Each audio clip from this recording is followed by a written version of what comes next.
movies for black girl nerds.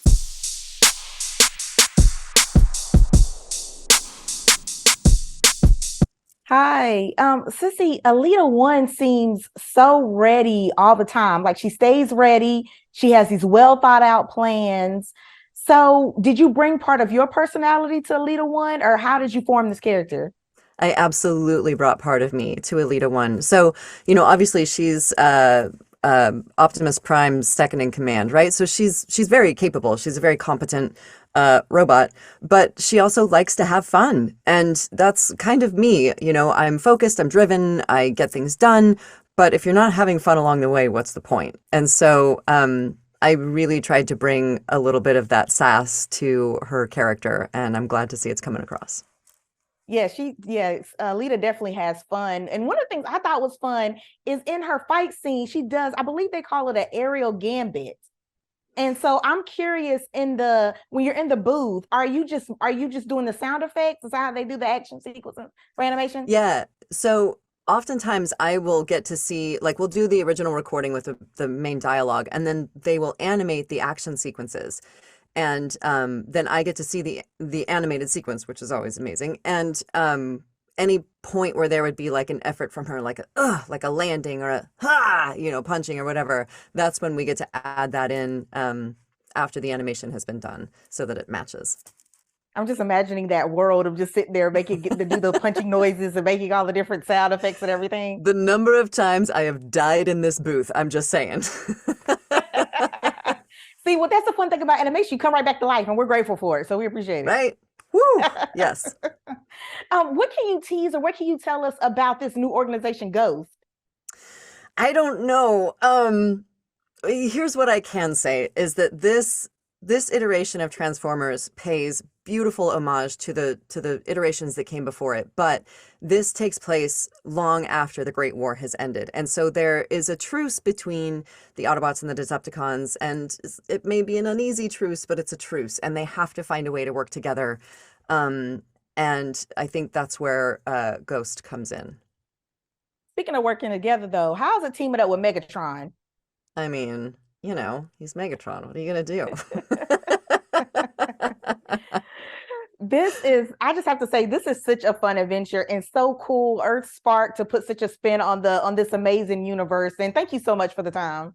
Thank you so much. I really appreciate you being here and watching, and I hope you love it when it comes out. I'm so excited. I'm 2 episodes in, so I can't wait for the rest. Yay! Thank you. Thank you. Thank you. Hello. Bye. So I gotta just say, it's phenomenal to be looking at all you guys. You guys are so talented. Like, I love the different projects that you guys are in, and animation is just amazing to me. Thank you. Thank you. You're welcome. I'm gonna start with Sydney. For Robby. Robby is trying hardcore to get back to Philly. And just based off that, I'm curious, what do you think the human bot connection, why is that so important to the world of Transformers?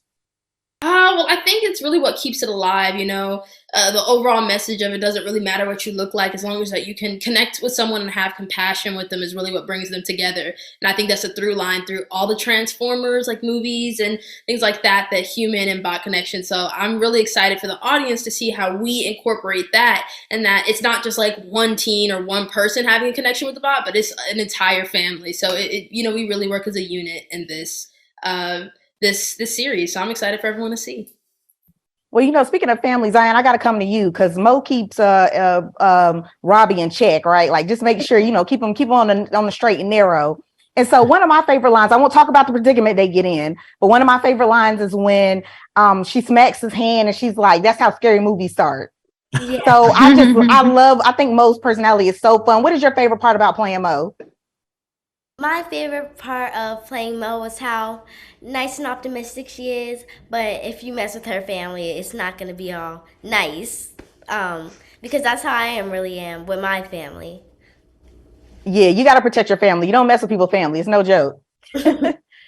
Kathreen, I want to go to here. I want to go to you next. What is the number one thing you learned about becoming a Transformer? Oh, that's a really good question. I think the number one thing that I've learned, I guess that also Twitch learned, because she kind of has to learn how to be a Transformer, is patience.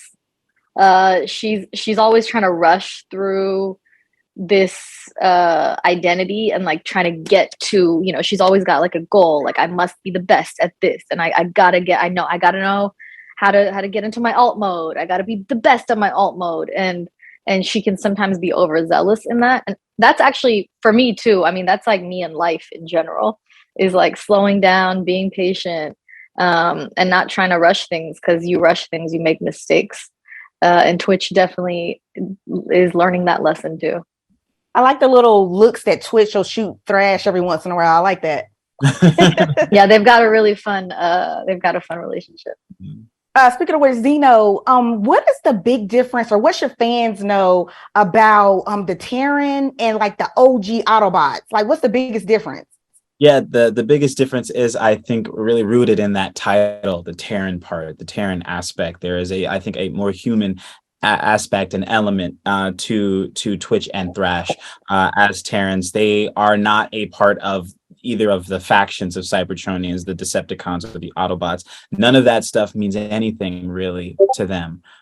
They are more concerned about like making memories with their family and learning how to adjust to this new environment that they're in, and that's their biggest predicament right now, as opposed to like saving the world. Right. This is so good. I got to stop myself before I get into some spoiler alerts here. So I'm gonna wrap it with this question for everybody. I'm curious, what if you guys could transform, what mode of transportation would you transform into? You go. Okay. I always say I'll transform into a hoverboard. So usually it's a flightless, it's a wheelless, it's a flying. I like flying things, floating things.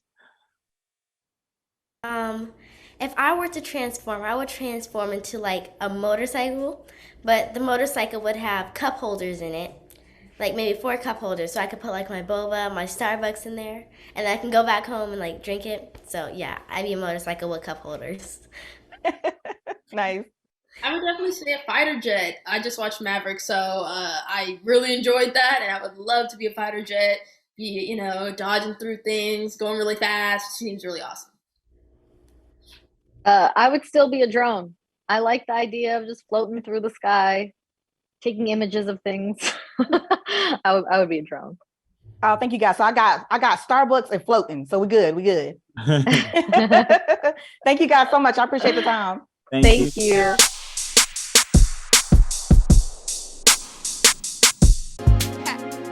Better shake your booties for black girl nerds. Better shake your booties for black girl nerds.